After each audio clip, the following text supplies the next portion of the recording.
Hey everybody, this is David with Liberty Suppressors, and what I've got is my little Manfrotto tripod mount so that I can set up my video camera, my iPhone, and video me taking apart this Vector that I shot the other day. Literally, it broke while filming the shooting testing or whatever. I didn't have a way of setting up my phone, so I had to order another one. Now I've got one. Okay, let's get this going. Here we go. First thing we're gonna do, take the front cap off. There we go. We're gonna see what's in these front two elements here. See how bad they are. There they are. All right. This is 2,000 rounds of continuous fire. I shot them all in one day. There. There's some debris falling out of that one. These two wasn't too bad actually. They come apart pretty easily. All right. Let's get our extension housing off. Oh, look at that. That's kind of neat. Yeah. Mm-hmm. Carbon's starting to get a little thicker. Okay. Okay. There's one. There's one. If you notice, the outside of them isn't even dirty. See how they're still silver? That's the intended design. Yeah, there's chunks of carbon coming out now. I don't know if you can see that on camera or not, but no, look at that baffle. That's nasty. We're all the way to the rear cap. Let's see if the rear cap will come off like it's intended. All right.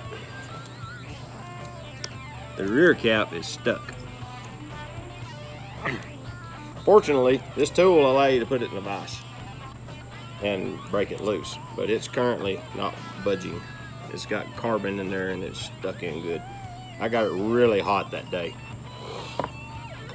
That's your blast baffle.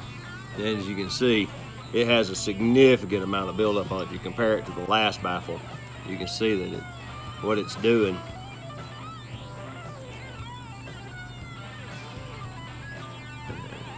Right there. Let's see what the next one looks like. See how this pop apart?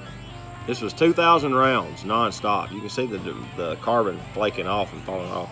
You can see the buildup on the inside of the baffle. It's kind of hard to see there because of the way the light is. If I add some light, maybe that'll help. Coming in from this angle here where you can see it.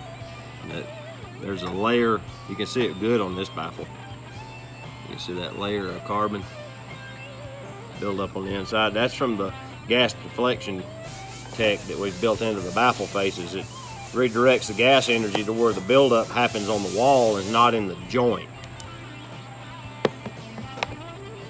Yeah, these just come apart real easy. Look at that. There's all the baffles. The whole thing dismantled. Let's back them up a little bit where you can see them all. 2,000 rounds. The rear cap is stuck. I ain't gonna sit here and tell you it didn't get stuck, but you can stick this in a vise or a pair of pliers or whatever, put that on there, and it'll turn easily enough. I guarantee it won't take much to break it loose. It'll pop off real easy. I'm gonna go over here and try it and just see how much force it is required. Okay, what I've got is just an old piece of leather from a saddle shop, and I'm gonna stick it on this to protect it, keep from chewing up my little tool. I'm gonna stick it in my bench vise to hold on to it for me.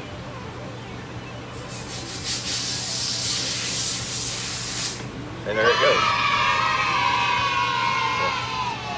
I told you it wouldn't take much once I got it popped loose. It just seated good from the carbon. And there's that little ring I was talking about in the other video. See, and it popped right off once I took it apart. But yeah, there's chunks of carbon falling out of this thing. This thing is ever living filthy. I'm just gonna knock off the big stuff, put it back together, and shoot it like this for a while.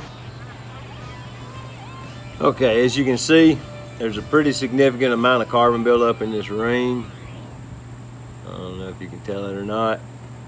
It's significant in the rear cap to the point that there's a ledge of carbon and lead right there. The blast baffle doesn't even look like the last baffle. I mean, those are the same baffle. It's incredible. In the insides, you can see this baffle probably weighs 2 or 3 times what this one does right now. But yeah, I'm just gonna do a cursory cleaning and put it back together, and we'll just keep shooting.